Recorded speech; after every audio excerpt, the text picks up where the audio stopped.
Welcome back to the channel, guys. Welcome back to DVDs, Nuts, and Popcorn. I am your host, the PMM, the Physical Media Mac, and I am back with one incredible, amazing video. What I have in store for you guys will blow your freaking minds. I got a Vinegar Syndrome haul. I got killer dog films, cyborg movies, rape revenge flicks, ninja movies, obscure laserdisc, blaxploitation films. I got it all. Extreme cinema. Welcome to the greatest pickups video in the history of the earth.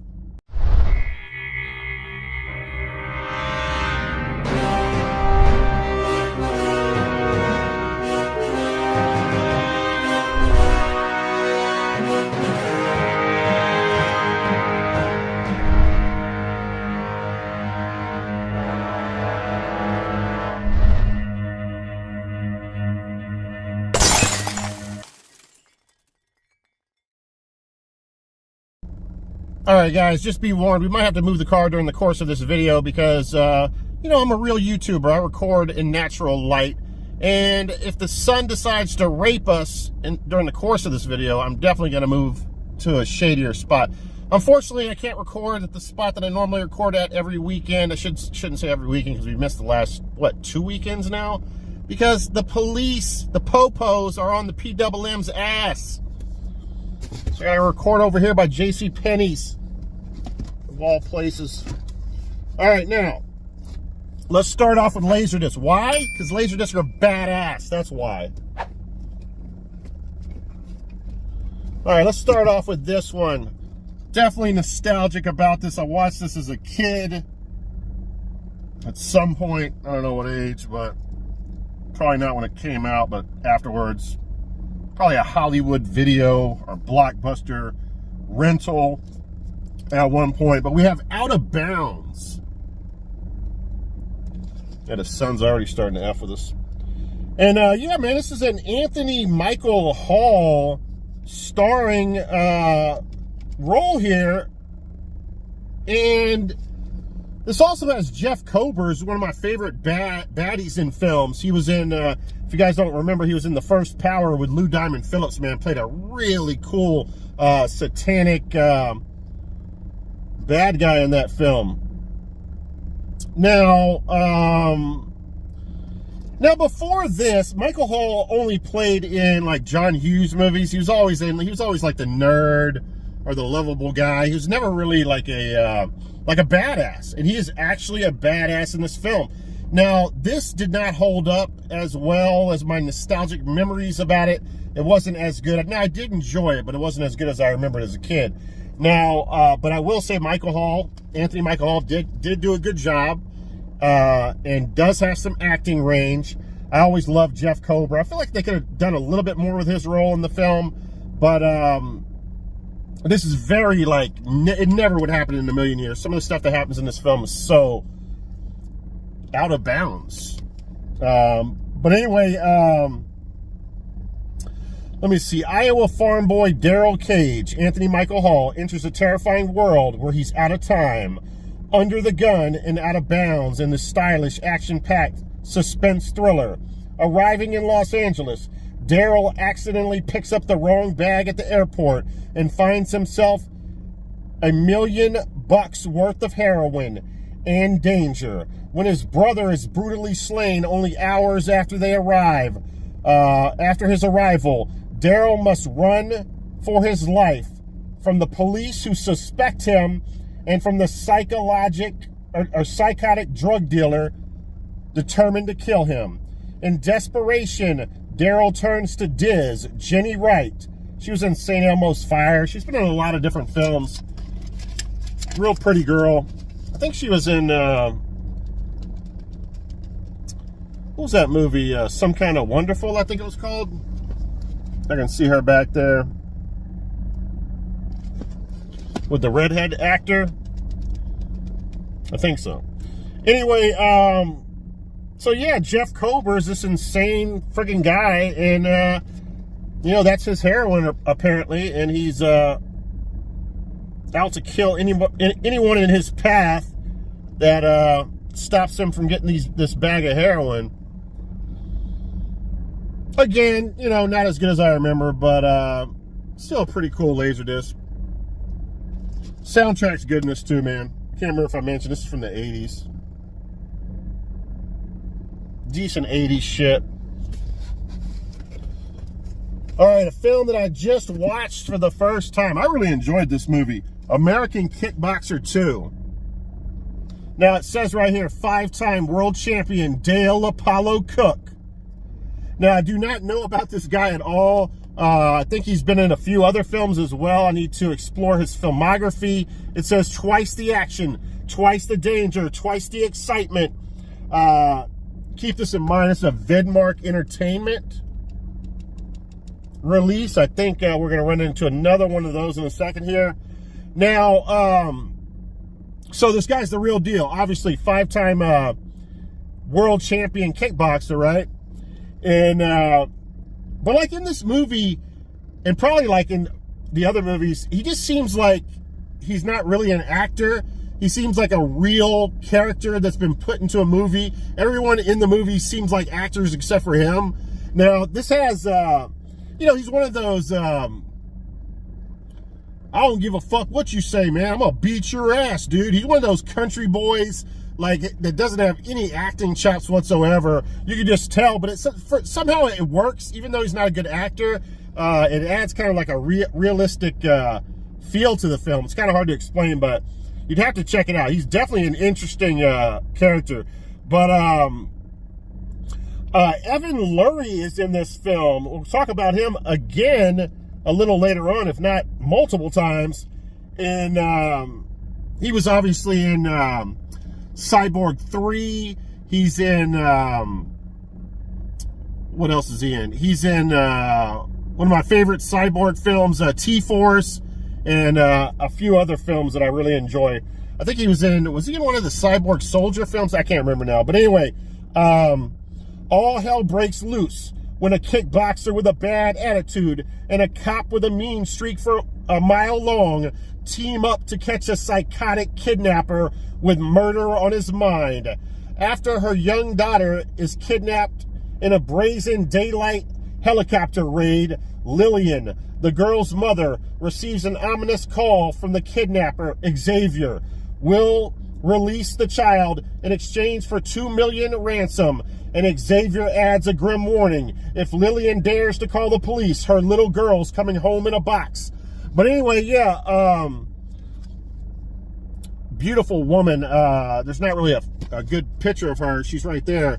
But her daughter gets kidnapped. Apparently she's married to, they have this company that's like $1 million company, and the guy that she's dating or engaged to is like a board member in that company. He's a part of the company, and so they're together, and they go inside, leave their daughter at the pool, and all of a sudden a helicopter comes down and they kidnap his daughter, and they set up this ransom situation.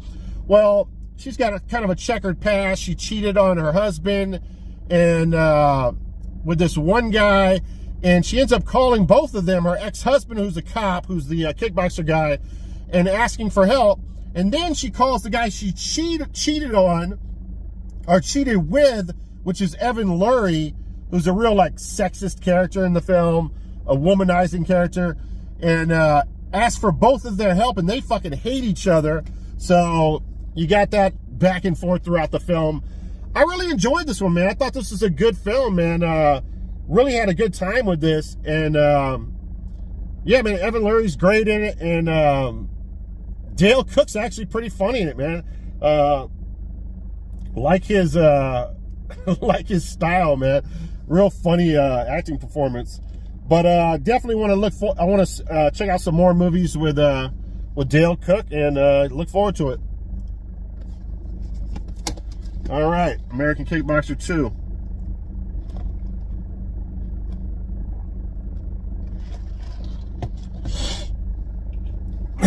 All right, next up on the Laserdisc front, we got 3 movies to talk about right here. Let's go with the, okay, so here's the other Vidmark movie that I was talking about.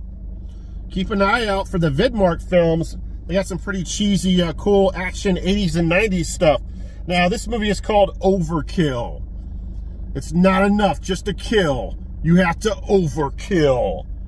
And this stars Aaron Norris. And if you guys don't know, you might check out the resemblance of the face there. This is Chuck Norris's brother, actor, but probably mostly known for his directing.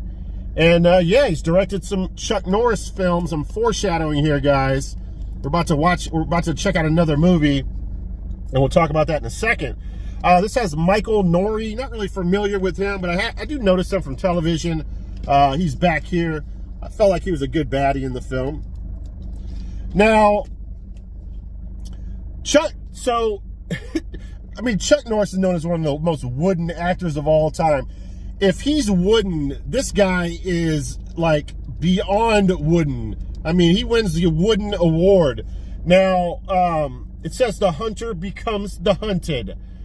Now, he's basically, he's very familiar looking to Chuck Norris, but he has like this mean scowl the whole film. He's like mean mugging everybody the whole movie, which is pretty cool. And let me just read what this is about here. Narcotics cop Jack Hazard, Aaron Norris, is no stranger to crime. He hunts it down for a living on the toughest streets of LA. Ordered to take a vacation by his commander, Hazard heads for the jungles of South America to get far away from the hunts as he can. But a corrupt businessman, Michael Nouri, hunts for profit and destruction, is pulling him back in. Now the hunter has become the hunted, and the key to his survival lies hidden within the jungle's most ancient and terrifying secret. So yeah, in the beginning of the film, Aaron Norris's character is an undercover cop, and he's got an undercover cop buddy, and they do like this drug raid, and they just come in guns a-blazing. Everybody's shooting at each other. People are dying left and right. And Aaron Norris, like, towards the end of it, grabs, because he's so, like, his adrenaline is so high and stuff, he grabs one of the bad guys who's undercover, who's really a cop undercover. He grabs him and beats him up and throws him out of like a 3-story window and almost kills him. So that's when he's sent on a forced vacation by his lieutenant. Now, or the chief of police or whatever. Now, this movie it's not the greatest film of all time, but I still enjoyed it, man. The fight sequences are pretty cool. And, man, it's really ridiculous. Like, he goes on vacation, and this guy, I think, like, he's like a hacker. He, like, took, like, Michael Nouri's money, like, $2 million. He, like, embezzled or some shit from him, or hacked the bank in South America or something like that. And, so Michael Nouri and his, team of vigilantes or commandos are after that guy. And he basically asks Aaron Norris's help because he's in trouble. Aaron Norris starts to help him, and he gets pulled into this whole nasty plot. And next thing you know, it almost turns into like a survival of the game. They're both, they have to like escape to the forest to get away. And then there's some kind of like supernatural element with like the tribes people, where he's like fighting like these ghosts and stuff. It's very strange. But I don't know. I didn't think it was too bad. It was actually pretty fun. This came out in 1996, by the way. Runs 92 minutes. I'll keep it in the old Laserdisc collection. All right, now, the last of the Laserdisc, but not the least. Oh, no, I'm sorry. Well, we'll go to this one because it's related to Aaron Norris. So, Aaron Norris directed another Chuck Norris horror film. Because remember, he was in, I always forget the name of it. Was it Silent Rage? Where the guy keeps getting up like he's Michael Myers? I think it was Silent Rage. I consider that a horror thriller film. And here's another one. He might have been in one more. I actually like Chuck Norris in horror films. I think he should do more of them. Well, maybe not now. He's too old now. But, so anyway, this is Hellbound. I've never heard anything about this film. And by the way, guys, if you don't know what to do with the cover and you want to make it look badass, put Chuck Norris on it and put a bunch of fire. And there you have it. All right, so yeah, Hellbound. Mess with this Chicago cop, and there's hell to pay. I could think some better taglines. It's not bad. How about this one? Chuck Norris doesn't go to hell. Hell goes to Chuck Norris. Yeah, that definitely works better. Definitely works better. They sent Pinhead to hell. He couldn't do it. So they called Chuck Norris. That's even better as well. All right, now, all right, guys. So, let me see here. And by the way, Overkill, the guy's name is Jack Hazard. In this film, Chuck Norris's character is named, let me see if it says it on here. His last name is Shatter, like Shatterhand. It's pretty funny. Anyway, okay, crime, you name it.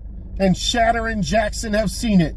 To these two Chicago under cops, everything from petty theft to murder one is as common as ham and eggs, but nothing can prepare them for the force spawned by hell itself. Excitement comes on strong with Chuck Norris, Walker, Texas Ranger, played Shatter, is in the supernatural thriller Hellbound. All right, I'm not going to read anymore. In the beginning of this film, they go back to like, I don't know, ancient times or whatever, ancient, like medieval times. And they're like, they're doing like this, they're in like the catacombs, and Satan is there. Like the I don't know if it's the son of Satan or Lucifer himself, but the spawn of Satan. But, who, by the way, is played by, let me see. I gotta get his name right because he's really good in this film.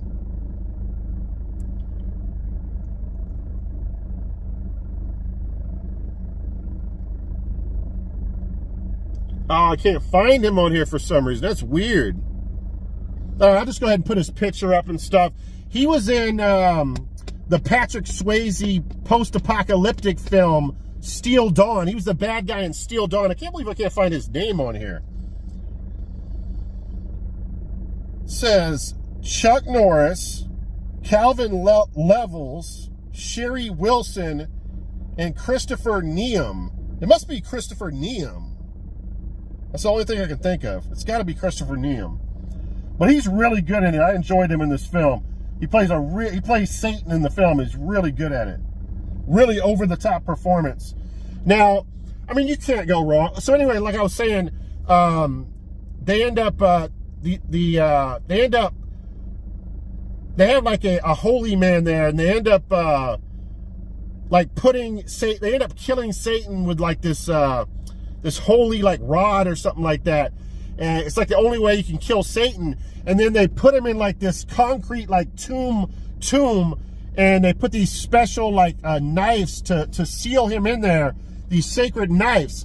So, but then later on, like hundreds of years later, these I think Egyptian guys or whatever break in there to try to steal like treasure and shit. And they end up releasing Satan, and Satan kills them. And then Satan comes to modern day, to like 1980s or whatever. And so basically, Chuck Norris is fighting Satan, doing karate on Satan in this film. It is so effing badass. Really cheesy and over the top, but I had a lot of fun with this. I would highly recommend, if you like cheesy, over the top action films, this is definitely something you need to check out. Hellbound with Chuck Norris.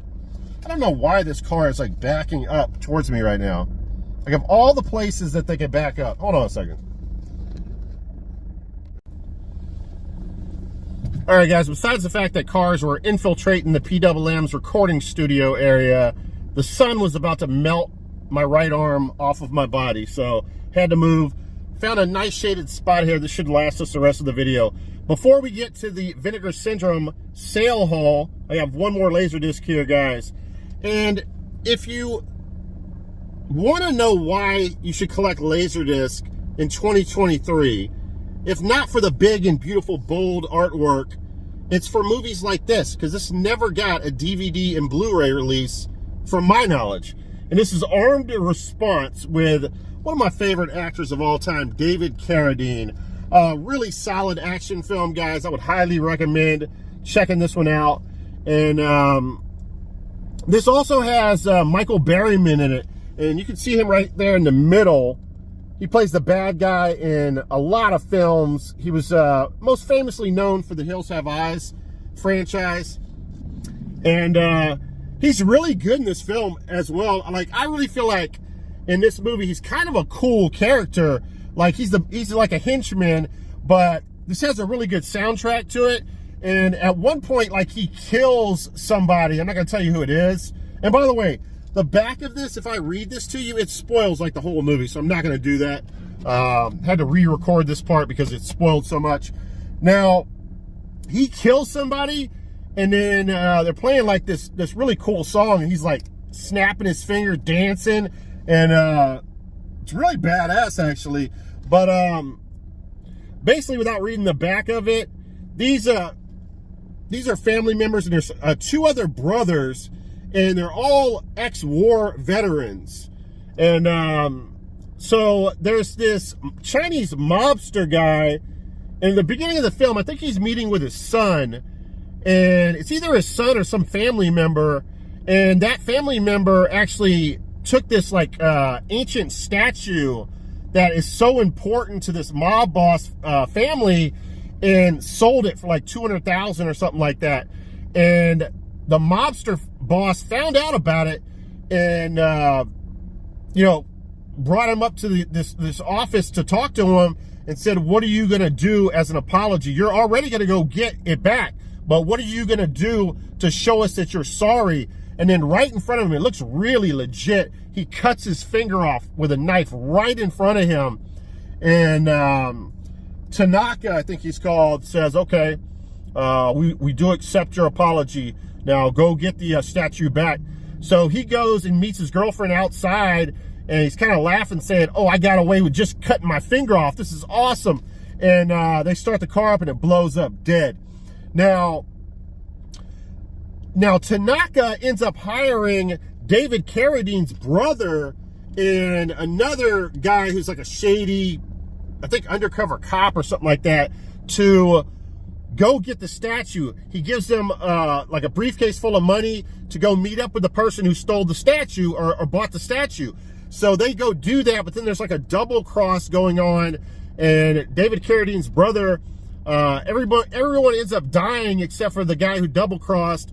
And now Tanaka thinks that David Carradine's brother stole the statue and stole the money as well. So Tanaka and Michael Berryman's character and the henchmen go after the Carradine family and kidnap his wife and kid, and then all this this turmoil starts, and a really cool action film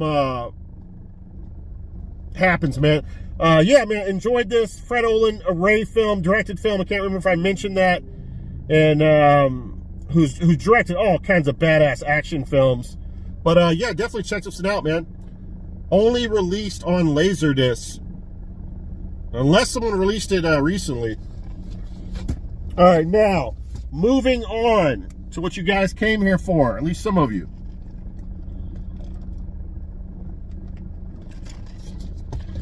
I'll save the one Goodwill pickup. I'll save the Amazon and eBay purchases for later. I'll let you guys see the Vinegar Syndrome stuff right now. Here we go. All right, you guys know I'm a big fan of killer dog films. And by the way, I can't remember what this sale was called. It's not the Black Friday sale. It's the one that happened right before it. They were selling stuff 50% and 75% off. I got like, I think 8 movies for like $100, man. You cannot beat that. Incredible selection of films as well.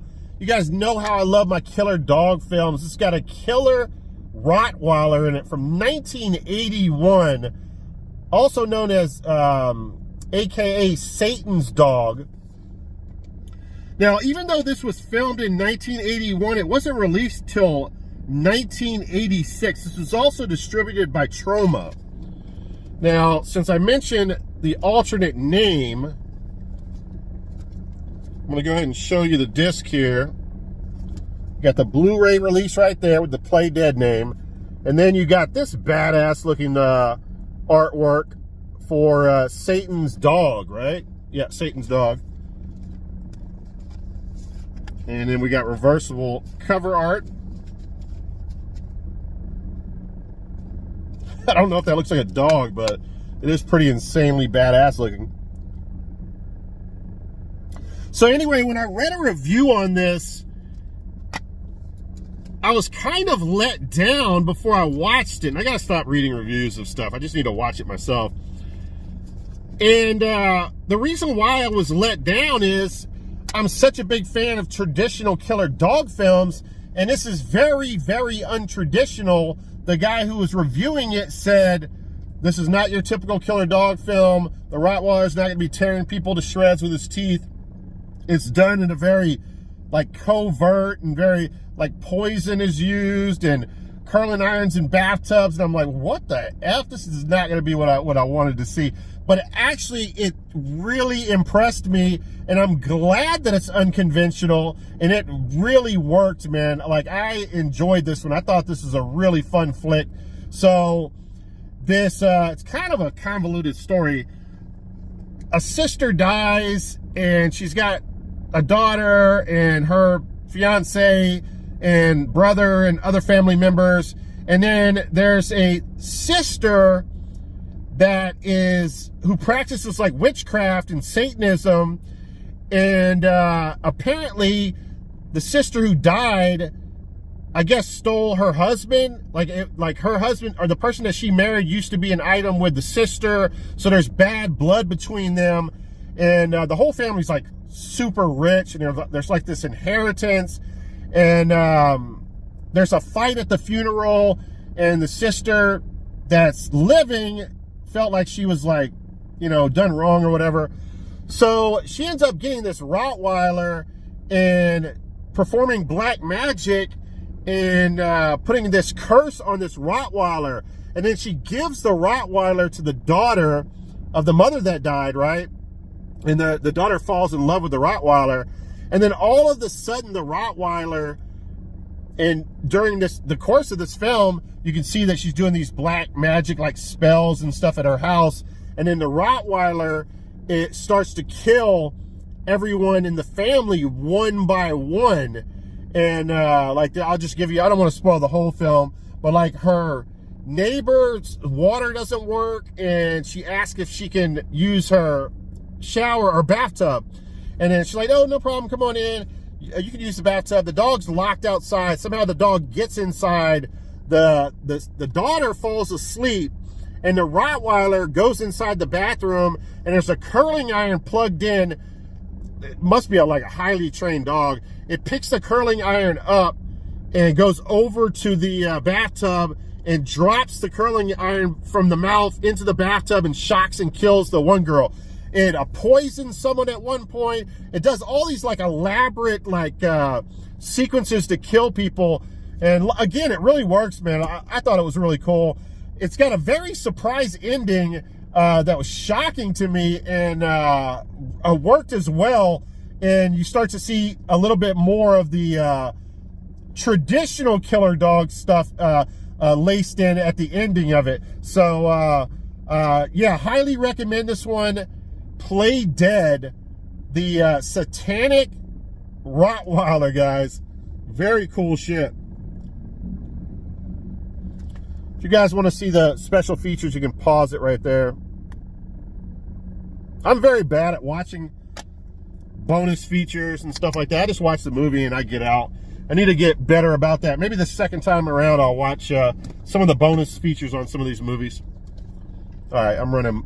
My mouth is dry as hell right now.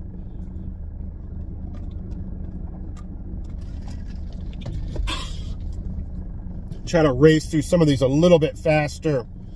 All right, next up here we have Commando Ninja, guys. This is a 2018 action comedy. Now, I say this a million times. If there's too much comedy in my action films, I don't like them. If there's too much comedy in my horror films, I don't like them. You got to walk a fine line. It's got to be a perfect blend. And this one worked for me, guys. It really did work for me. This was a Kickstarter film, or a Kickstarter project. And it's a total love letter to everything 80s action, guys. It's got a little bit of Jurassic Park in it, Terminator, ninja films. What else? What else is in there? Just 80s action in general. Rambo films, post-Vietnam films, pre-Vietnam, during Vietnam films, the whole 9 yards, guys. It's a total love letter. And but the thing is, like, there is a lot of funny stuff and comedy in this, but when they get serious in this film, some of my favorite parts of this film is where this this guy's an ex-Green Beret. The guy on the cover here is like an ex-Green Beret guy. And, well, I don't know if you can ever be ex-Green Beret. He's Green Beret for life, right? But anyway, he earned the Green Beret star or medal in Vietnam. Now, this ninja organization kidnaps his... Maybe it's better if I read this. Let me see. John Hunter, Eric Charlesy, is a Vietnam Green Beret veteran, half commando, half ninja, whose daughter has been abducted by a secret ninja organization led by Central American dictator who wants to create a new world order through time. Unfortunately for them, she is the only thing he would kill again for. Yeah, there's like time travel in this and the whole 9 yards. So yeah, Back to the Future elements. That's the other movie I was thinking about. They even have like the sports almanac theme in the movie. But anyway, yeah, man, in Vietnam, they show like a backstory, like later on in the film, where he's kidnapped by the Vietnamese and he's held like in a concentration camp. And he starts to watch this guy who's like the leader of this Vietnam military unit, and he's he's practicing some samurai like techniques with the swords, and he's practicing martial arts, and the guy's like watching him from this cage and becoming enamored with it. And then all of a sudden they build a relationship, and he says he's going to teach him the ways of the samurai. And those training sequences are like, there's no comedy at all. Like, they're badass sequences where he's learning how to become a samurai, and he has to earn the respect of the samurai. And they're doing these sequences over and over again where the Green Beret guy, he has to like hunch down like on the ground, and with a bandana around his eyes where he can't see. And then the samurai guy comes behind and like chops at his head. And this is like, you have to like feel it. It's not something you could see. And like towards the very end, he's able to catch the sword with his hand like this. Otherwise he would have got killed. So those sequences are so badass. Like they really impressed me.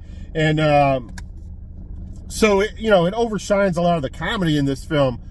But the comedy's done pretty well as well. I mean, overall, I just thought this was a really fun love letter to 80s action films. All right, I need to move on. I'm talking too much about films. Too much about these films breaks the windows. Definitely check that one out.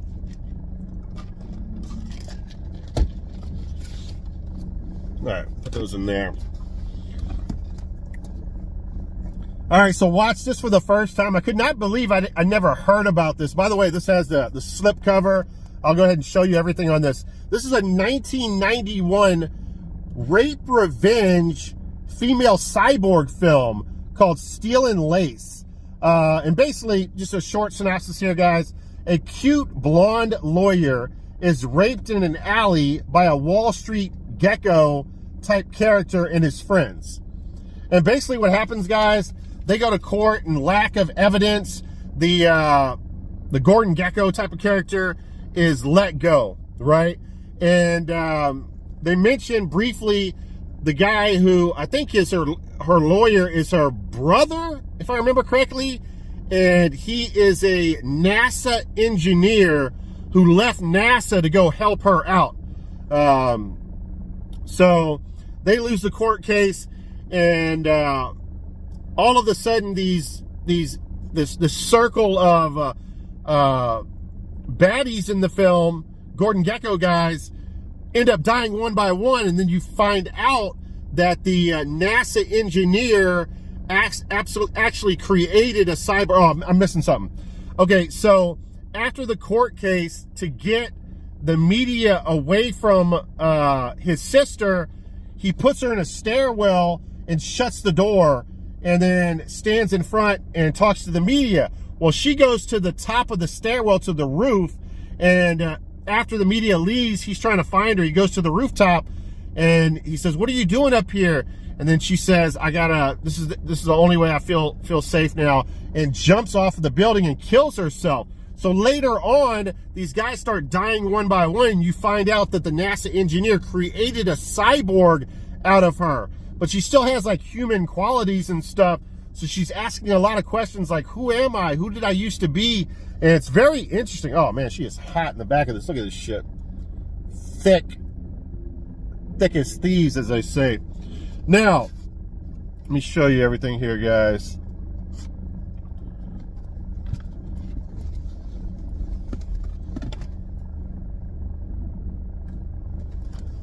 You want to pause that, check out what's on the back. Bonus features and whatnot.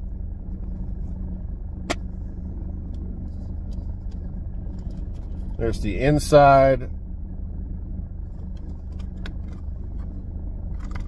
And let me show you the reversible artwork. I really like this film, guys, man. Cool kills. I mean, you know, like in rape revenge films, you normally have, you know, after the rape happens, of course you have the revenge. And a lot of the times, the revengee plays a seductress. And it'll even like kiss the guys who raped her to pull them into her web, you know, and then kill them. But very little does she actually have sex with them. In this film, I guess because she's half cyborg, she literally starts having sex with this one guy.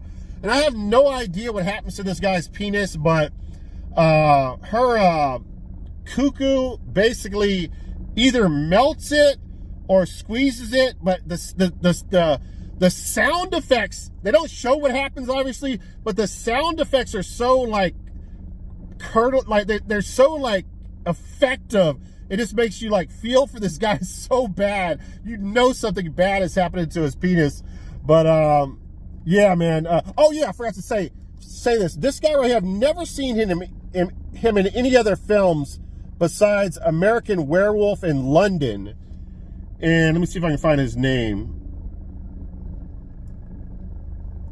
The female in this is called Claire, or her name is Claire Wren. Not sure what else she was in. I think it's Michael. No, it's not, actually. It might be David L. Lander. But yeah, I just recognized him immediately from American Werewolf in London. But he's the cop investigating the murders of these corporate slime balls, I guess you could say. But she's got some great kills in this. She's hugging and kissing on this one guy, and his blade comes out of her stomach and goes right through this guy, and this guy has like a hole. The cops find him with a hole in his body. It's friggin' awesome. Yeah, Steel and Lace, guys. If you like cyborg films, if you're into rape revenge films, this is definitely for you.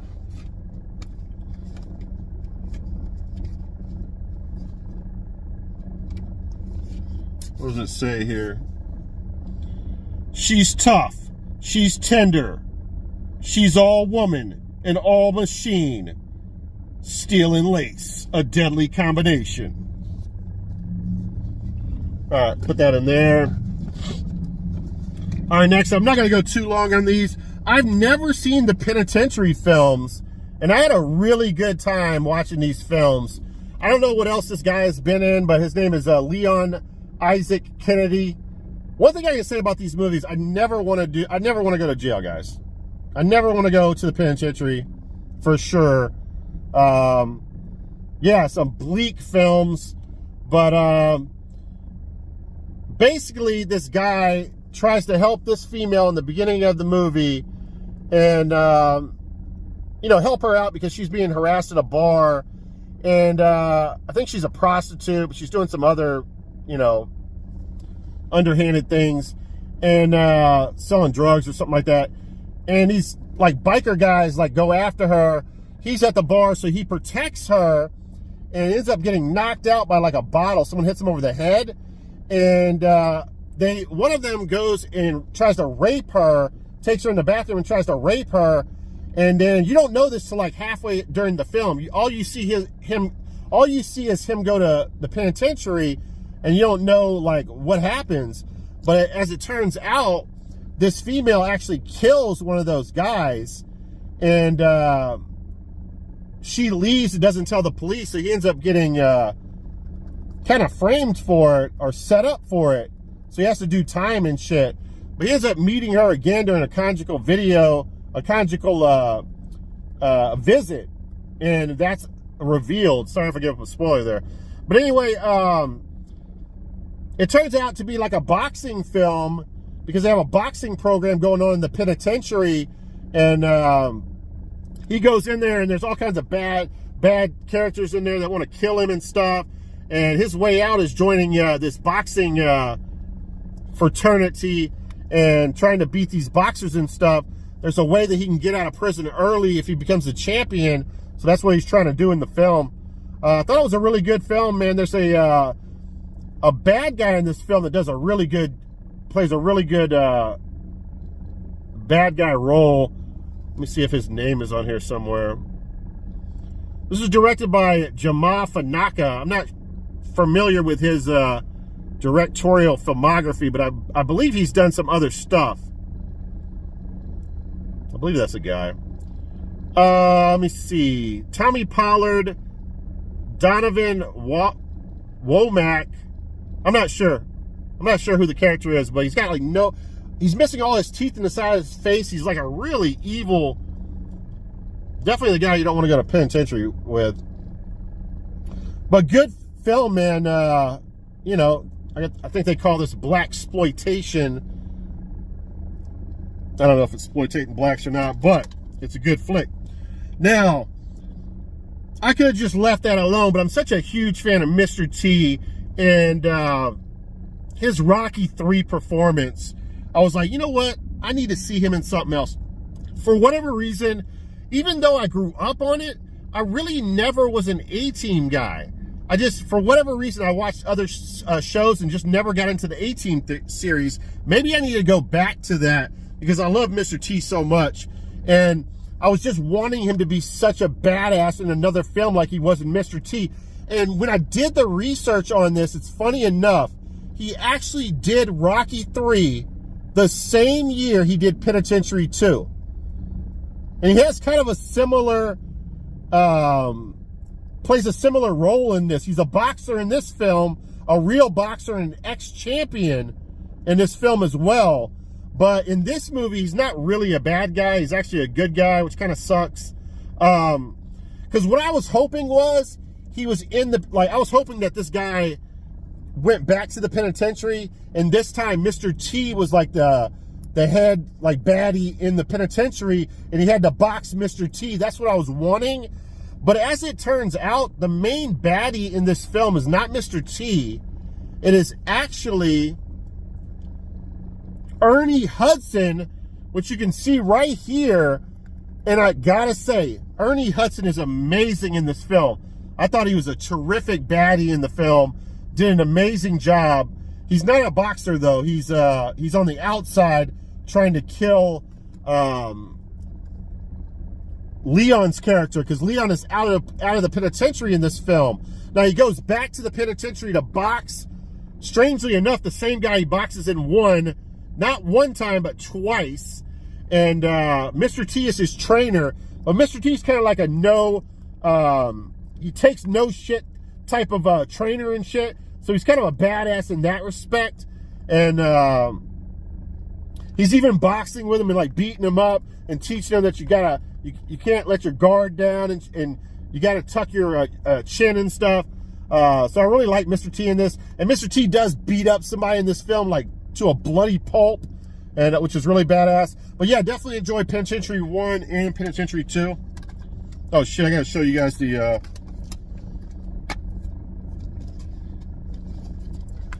so this is one here. It's got the DVD, right? Yeah, it's got the DVD and the Blu-ray.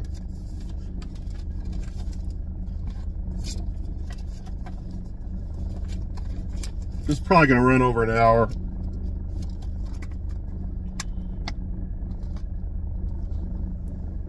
I think I like the new cover better than the old cover.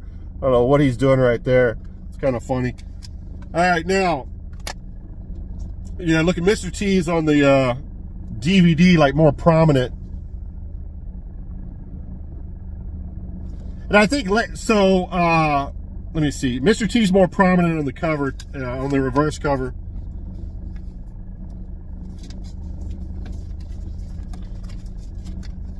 Mr. T had one hell of a year that year. What was the year that he did Rocky? 1982. That was Mr. T's year for sure. Check out the cover on that. Pretty badass. All right, moving on. All right, still got some more Vinegar Syndrome here. But we will be talking about these films more in the next video because I have not seen, well, I've seen one of them, but it's been a while, and I need to see this 4K transfer here. We'll get to that one in a second. We have, oh, I forgot to bring a knife with me because I wanted to open this one. We have Alien Private Eye with the gorgeous slipcover there.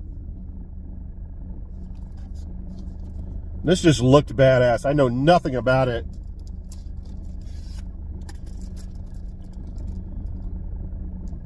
Oh shit. This even looks badass as well. I hadn't looked at that until now. Looks like it's got some cyborg type of shit going on. I don't think it does, but who knows. I'm gonna try to open this with my nails. Come on. There we go. So we gotta see the reversible slip, of course. All right, if you guys need to pause it. I don't know if you guys can read that with the light.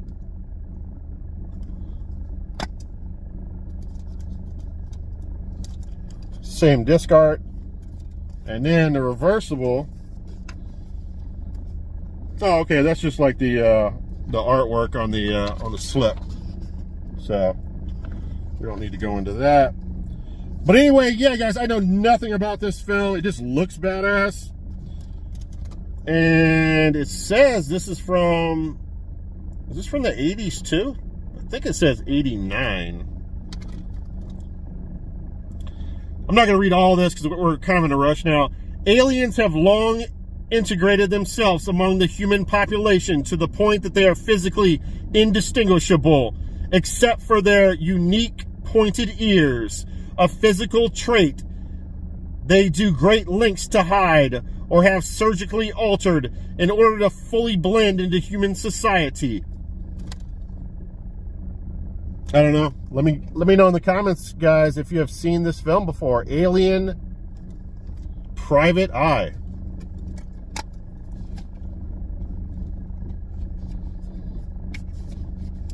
Does this have Robert Davi in it? Let me see something here. Starring Nicholas Hill, Cliff Aduddle, John Alexander, Judith Burke, and Robert Axelrod. I'm not sure if I'm familiar with any of those actors. But yeah, pretty badass looking.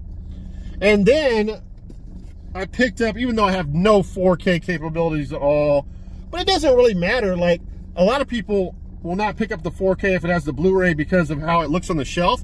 But there's no difference in the Blu-ray and the 4K when you have the slipcover. So this is one of my favorite sword and sandal films of all time, guys. Beastmaster, or The Beastmaster. Absolutely adore this Actually, the whole franchise. I love Beastmaster films, man. They're so effing good. The epic adventure of a new hero. Did I show the back? I don't even remember. I'm drooling over this right now. I cannot wait to see this. I haven't seen this for years, guys. So yeah, this is the 4K release. Oh, there's the OG artwork, by the way. I remember that from when I was a kid.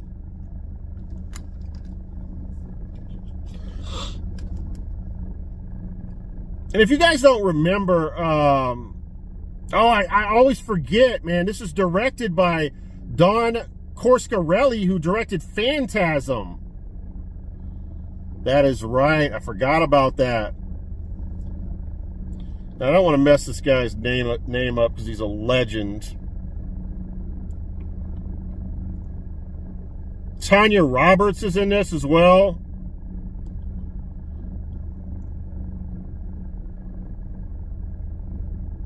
Let me see. Why am I not seeing my boy's name in this? It's kind of pissing me off.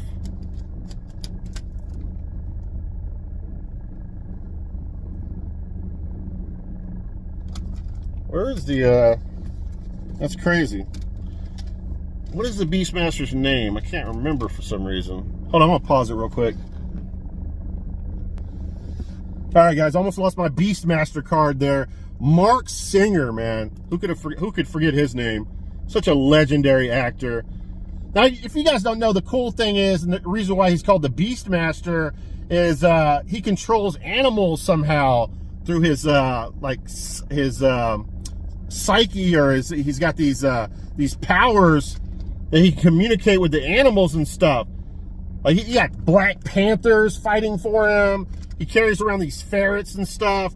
Yeah, truly a legendary masterpiece of a film here. Absolutely love it. Now, so this has the Blu-ray release. I won't be able to watch the 4K. Actually, let me see. There's the Blu-ray.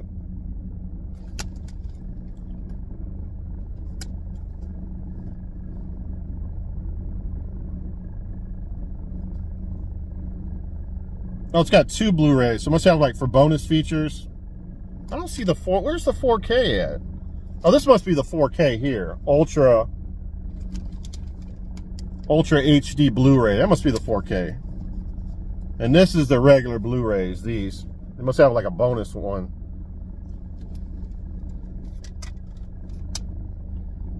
I'm trying to think, if I was the Beastmaster, what animals would I want to have around me at all time? I would say a Black Panther as well. But what's that animal that's like ferociously, like it's small, but like it fights with lions and hyenas and all kinds of shit?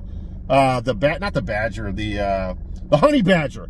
If I was the Beastmaster, I would have a honey badger, probably a black mamba with me, a Black Panther, and an American bald eagle. I think that would be my go-to 4 or 5 animals. All right, moving on. That's just badass. I mean, look at the artwork on that, man. Are you effing kidding me? Doesn't the Beastmaster have like witches in it and shit? I just love that movie. All right, now, is that it? Is that it for the Vinegar Syndrome stuff? Yes, that's it for the Vinegar Syndrome stuff. All right, moving on real quick here. We have Zodiac. There's been a bunch of iterations of the Zodiac films. Obviously, David Fincher is a masterpiece. His Zodiac movie. This one, I have no clue. I think there's a story recently that they believe they know who the Zodiac Killer is now. He's passed away. I don't know if that's 100% true or not, but yeah, definitely an interesting story how this guy killed all these people and just disappeared and no one ever caught him. Pretty crazy. That in over there.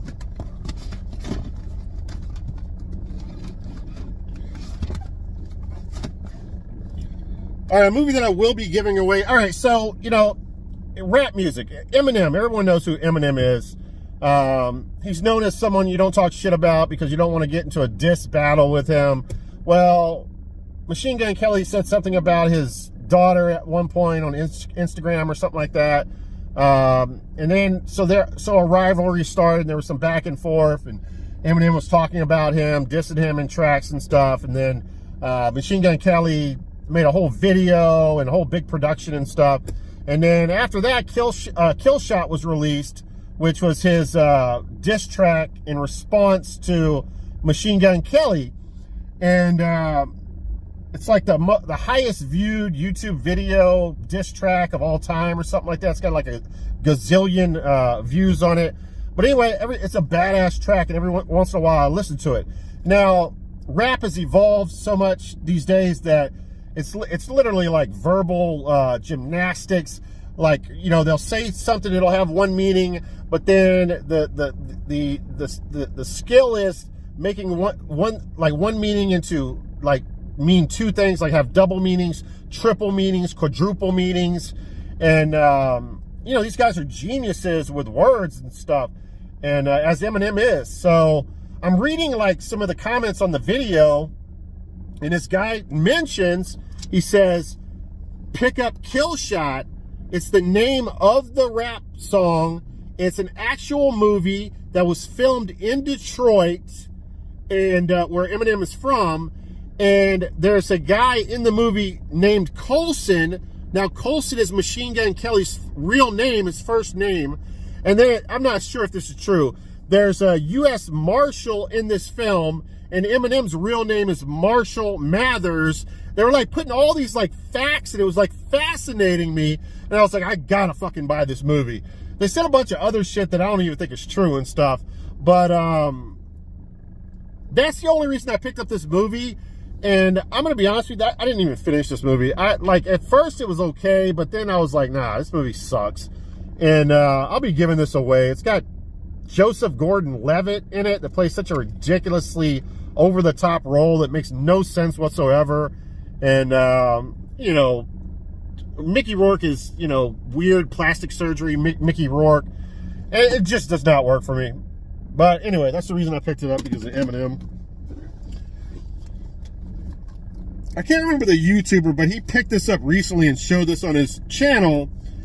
And I remember watching these guys growing up in the movie The Barbarians. And I really enjoyed that film. And that's the only movie that I know that they ever done. I did some research, and they have done some other films, but not too many. They have a very small, select filmography, and they're mostly known for the Barbarians and Double Trouble. Now, did I love this film, guys? No. This is one of those movies that has too much comedy for me.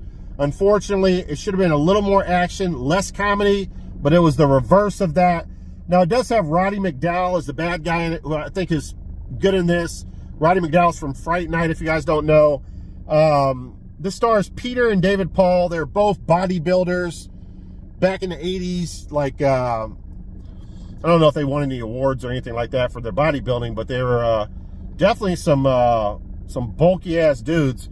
And this is a Kino Lorber release here, guys. 86 minutes, came out in 1992. And basically, like, one of the guys is a cop, the other guy is a diamond burglar who steals all these diamonds and that are worth like $2 million or something like that. Roddy McDowall wants the diamonds, and the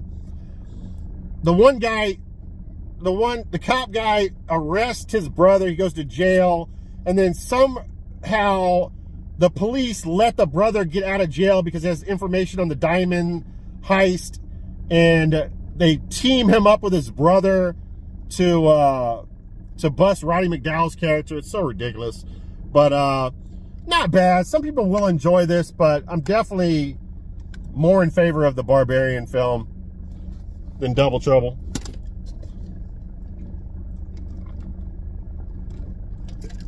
Wasn't that a board game back in the day? I remember playing Double Trouble, where you had the bubble. You had to, was that Bubble Trouble? No, it was Bubble Trouble. Double Trouble was the game show, if I remember correctly. All right, let me show these back to back because they share something in common.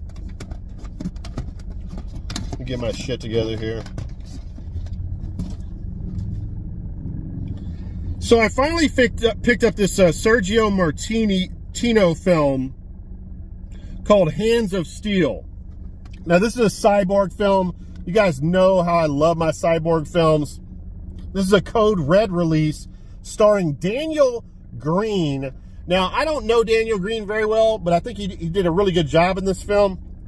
He's in another movie. He's in a lot of Italian films that were only released on VHS, which pisses me off.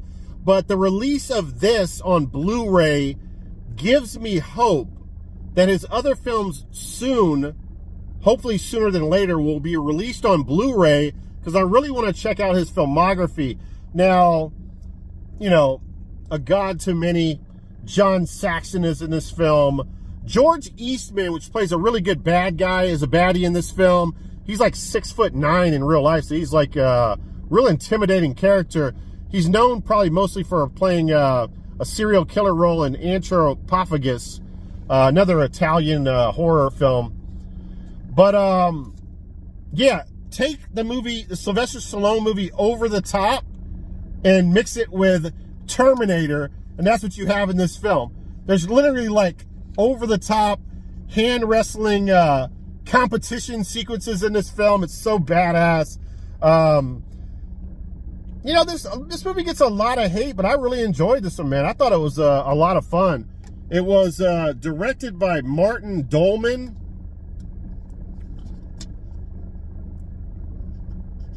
Got a lot of Italian production in it. And, yeah, really fun shit, man. I am loving my cyborg films. There's so many good ones. In 1997, The Guardian of the Future is much more than a man. Hands of Steel. Special features, brand new HD scan with additional color corrections done in the US exclusive to this release. On-camera interviews with stars Daniel Green, John Saxon, George Eastman, Robert Bisacco, and director Sergio Martino. Why does it say director Sergio Martino and director Martin Dolman? So I guess it was co-directed? I don't know. Now, this was also... Did I throw my notes on this? This was also called... I'm pretty sure this was also called... Italian movies have all kinds of names. They'll try to trick you to buy their movies. This was also called Cyborg 2, I think, and Terminator 2, to get people to purchase more copies of it. But yeah, man, really fun film. I can't remember the other movie that Daniel Green was in. One of the movies that I want to see of his was called, it's like a post-Vietnam film, not Tracker. I can't remember the name of it now. Let me see what it says, if it mentions any of his movies. Daniel Green in Weekend Warriors, from Weekend Warriors, Pulse Beat, and Hammerhead. No, it doesn't mention it, but it mentions 3 other films that I'd be interested in checking out. But yeah, Hands of Steel, man. Check this one out, guys. Really good shit. Now look at that cover art right there. In another movie that I knew nothing about, that I just found out about recently, look at the cover art comparison on these guys. A complete ripoff. They don't even change Daniel Green's face. It's got the same face as Daniel Green, and in this movie, it's played by Frank Zagarino, the cyborg, so it's not even Daniel Green. They have no shame, guys. So, yeah, 1989's Cy Warrior. Oh, no, I'm sorry. This is the movie that was actually called Cyborg 2, not Hands of Steel. This was called Cyborg 2, Terminator 2, or The New Terminator. This is directed by Giannetto De Rossi. So another Italian cyborg exploitation film, right, guys? Who, by the way, De Rossi is a pretty prolific makeup and special effects guy. He also directed Killer Croc 2. Guys, I've never seen Killer Croc, I don't think, or Killer Croc 2, unless they have another name that I'm unaware of. So I definitely need to check out those films. Sherry Rose is beautiful in this film. She's actually in the film Killer Croc. So another reason to watch that film. Again, Frank Zagarino is the cyborg in this movie. Henry Silva is one of my favorite baddies of all time. He's the bad guy in this film.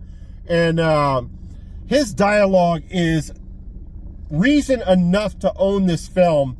He's this head of the he's like a head of I don't know, South American military or whatever, and he's going around hunting Frank Zagarino's character, the cyborg, trying to kill him, and he's just treating his guys like shit. The whole movie he's running around saying shit like, "You motherfucking son of a bitch, goddamn son of a bitch, you motherfucking son of a bitch, sardine son of a bitch." Like, literally, it's so repetitive and funny. He, like, keeps on saying the same dialogue, like, over and over and over again. I think there's a lot of dubbed voices in this film.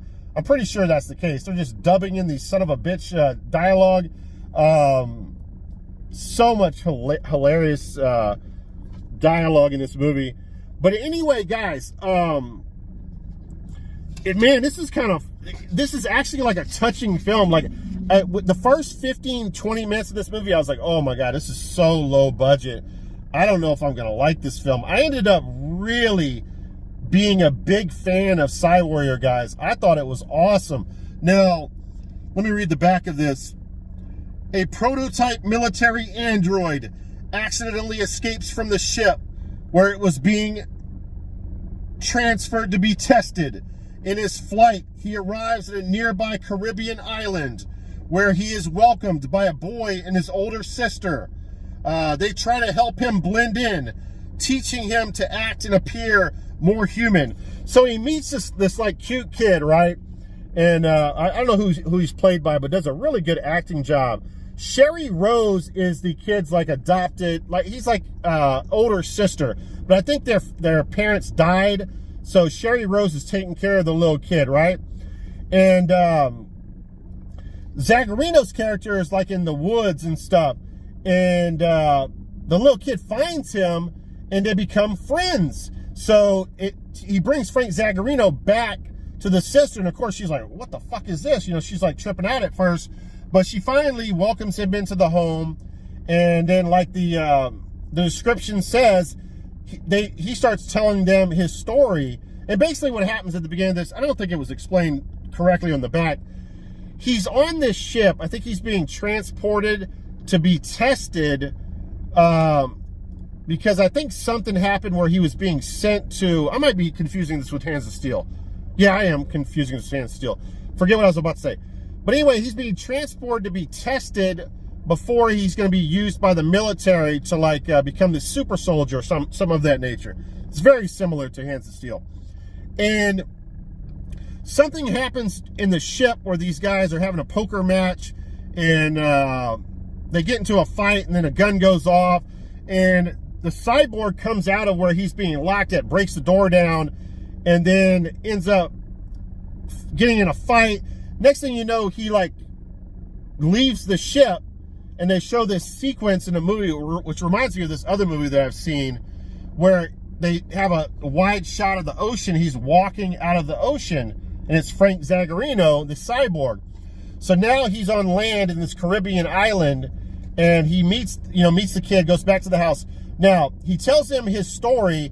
They decide to befriend him and teach him how to be human. So they're like teaching him, forks on this side of the table, knives on this side of the table. This is how you eat, the mannerisms, how to have correct body English, how to talk, all this stuff, how to eat food without, looking like you're, just trying to act as human as possible. But the funny part of it during this whole thing, every time he turns his head, it goes, "Jung, jung, jung, jung." You hear this robotic noise. So no matter how human he acts, he's making this damn robotic noise the whole friggin' movie. It's so effing funny.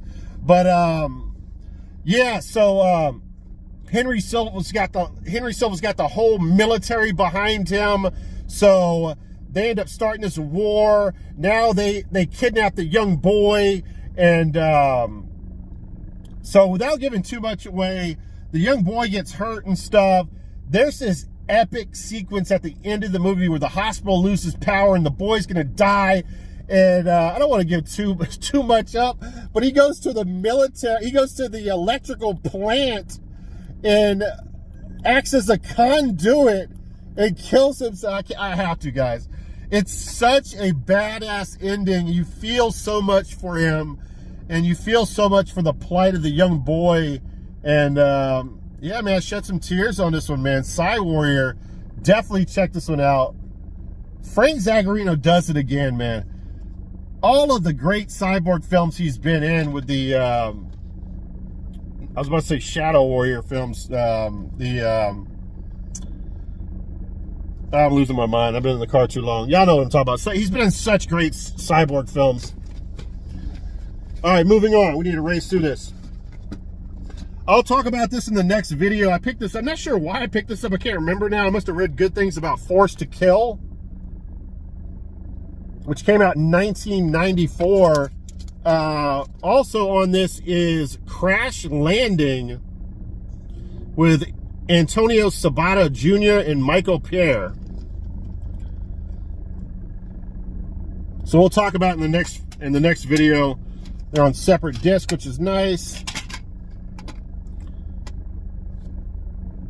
All right.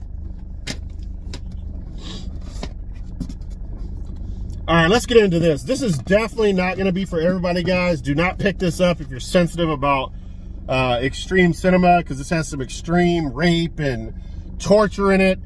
And yeah, this is called The Hood Has Eyes. You guys know how I love my names of films. It had me on Name Alone. Obviously plays off The Hills Have Eyes, guys.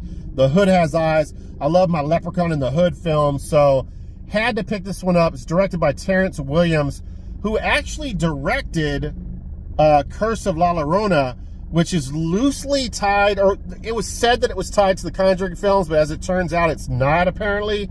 But a lot of people thought that at one point. But yeah, essentially this is a hood rape revenge film, guys. On their way to ditch a party, a group of high school girls, including Kimmy, a timid teen who's trying to make new friends, accidentally hits a pedestrian fleeing on foot out of fear. They're captured and assaulted by a psychotic group of thugs. I won't read it anymore because I don't want to spoil it. But anyway, those three like Catholic girls, they're going with this boy and they're heading to some party or whatever, and they got to drive through the hood, and they hit this girl who is a decoy, who was like a gang member, and of these two gang baddies, the head of the gang and his buddy, I think one of them's name is Psycho, and the other one is Joker or something like that. Yeah, Joker and Psycho.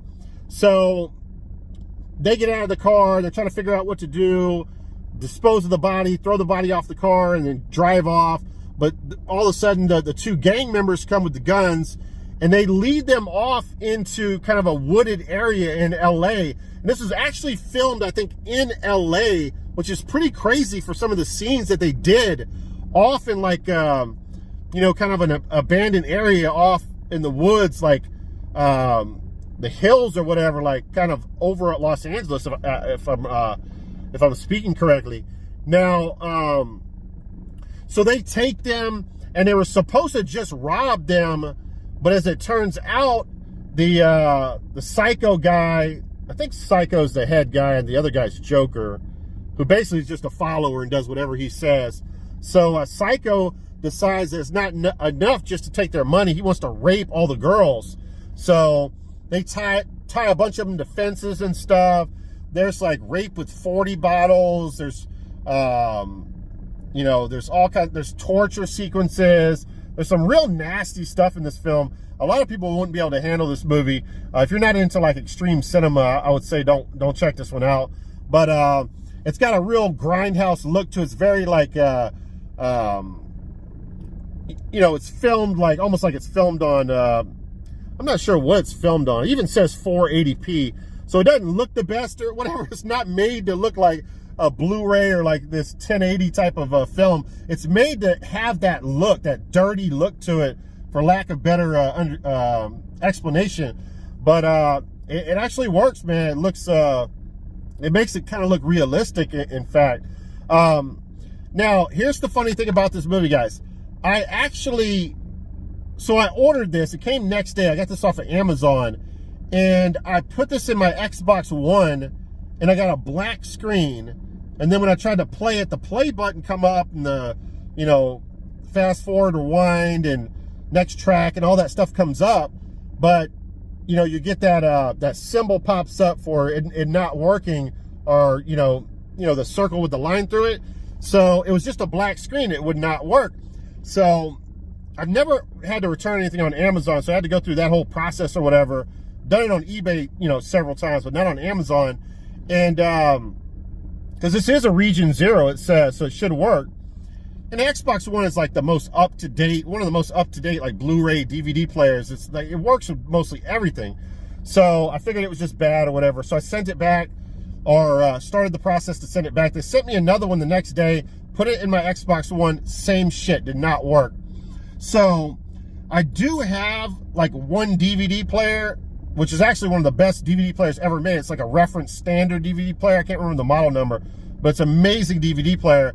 But I didn't feel like getting that one out. It's heavy. It was behind a bunch of equipment. And I could have got the PS3 out, but it was up on the shelf. I just didn't feel like grabbing that. The closest thing I could grab was my PS2. So I grabbed my PS2, hook it up in the living room, put this in, and it works. Go figure, guys. An Xbox One couldn't play this, but yet Sony PlayStation 2, old-ass technology, plays it perfectly fine. I grabbed the disc that I was going to return, put that in the PS2, it works as well. So, I don't know. Microsoft has issues playing this movie for whatever reason. I have no clue why. But yeah, some real nasty shit. But anyway, when it didn't work, I went and watched it on some website I probably shouldn't have watched it on. They cut the beginning out, so I didn't see that. So I'm glad that I watched it the next night again on the DVD on my PS2, because there was a whole sequence that I missed when I watched the other one. And some guy that was reviewing this was saying, oh man, they should have left the comedy elements out of this. And I kind of understood what he meant, because there was one like push-up sequence later on in the movie that I didn't like, that had some comedy. But this had like some more comedy in the beginning, so now I know exactly what he meant. So in the beginning of the film, it shows kind of like a prelude to what's going on, where this guy Psycho is killing someone else, his ex-girlfriend, and let's put it this way, he's like going to the bathroom on her, and it's really disturbing shit. And they got a prosthetic penis where he's like doing his thing on her and stuff, and it's real disgusting. But the prosthetic is actually not done that bad. There is actually some pretty decent practical effects in this film for a low budget movie. But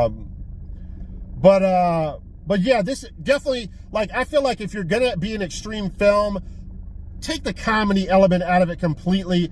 And the part that I really didn't like about this film is some of the girls get away.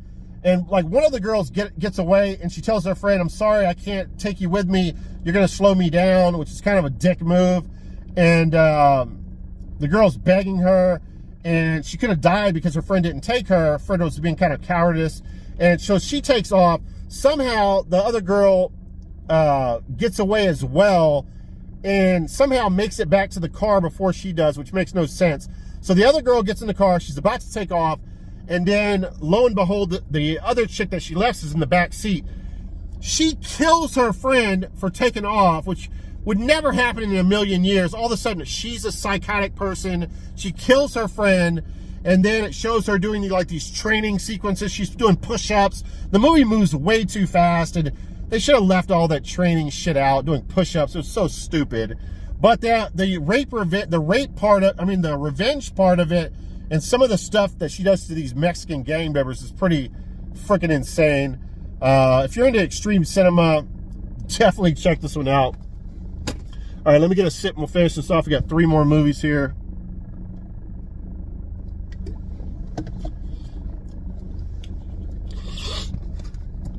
All right. God, there are so many sci-fi, there are so many cyborg films out there, guys. This rabbit hole is so enjoyable for me. Here is another one that I didn't know about that I just picked up recently. Shadow Warriors. Now, we'll talk about this in the next video because I've not seen this yet. This is from 1994. Evan Lurie is in this as well, and he's the cyborg in this movie. So again, Evan Lurie, American Kickboxer 2, Triforce, Cyborg 3, and Shadow Warriors. Terry O'Quinn is also in this. It says John Taylor is dead, but he still can blow you away. I like the tag name on that, or the tagline. Did I read that right? John Taylor is dead, but he can still blow you away. But yeah, we'll talk about this in the next video. I think Evan Lurie's character is sent out by this scientist to find out why another cyborg went crazy and went on a killing spree. So Evan Lurie has to stop this cyborg, something of that nature. This is directed by Lamar Card. Definitely look forward to checking that one out. Oh, by the way, this card came with my Vinegar Syndrome purchase. I think something else came that I lost already, or it's somewhere around the house, but we got our everyone's favorite cross-dressing, chainsaw-wielding maniac. If I can talk.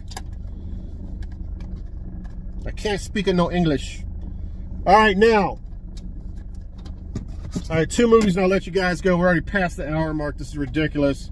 I did have a lot to show off and a lot to talk about. All right, Roger Corman presents Dragonfire. I really cannot string sentences together. I really cannot string words together right now. All right, this is starring Dominic LaBlanca.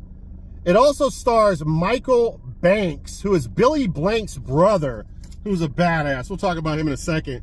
It says on the front of this, forget Jean-Claude Van Damme and Steven Seagal. Dominic LeBlanc, I cannot talk, would tear them to shreds. Okay, that's some bullshit. And I don't even think he was ever in any other movies of note, but they were trying to build him up, you know. It says, like, I'm not reading all this. This is, we need to hurry this video up. But anyway, Michael Banks, Billy Blank's brother, is the baddie in this film, or one of the baddies, and the kickboxing champion. He has to fight. And I think he's like 6'7", and he's a real badass, man. I would put him ahead of Billy Blanks. I would love to see. I wonder if he was in a Billy Blanks film. I think he'd beat Billy Blank's ass, man. He's amazing in this movie.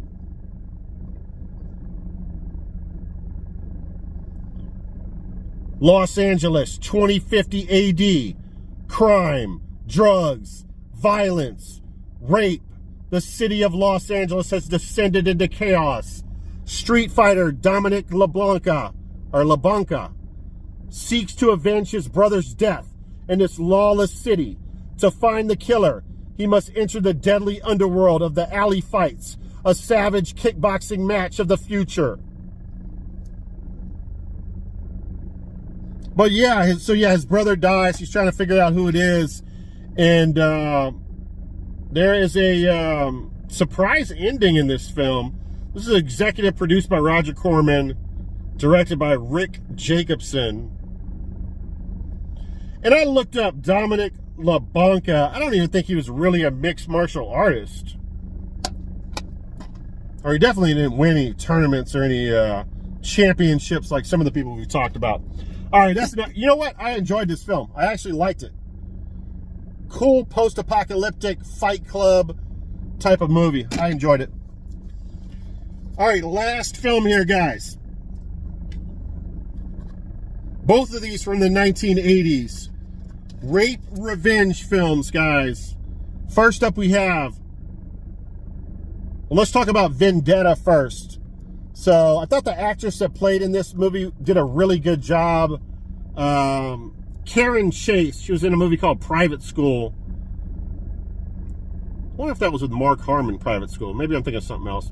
All right, anyway, so she's a stunt woman, and what happens is her sister, her adorable sister, ends up getting raped, and she, her sister immediately grabs the gun.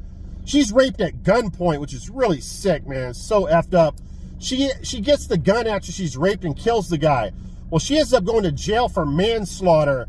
So her stunt woman's sister, commits a crime, gets drunk and drives her car into a building and steals diamonds and does all kinds of crazy shit. It's kind of a cool sequence so that she can get arrested.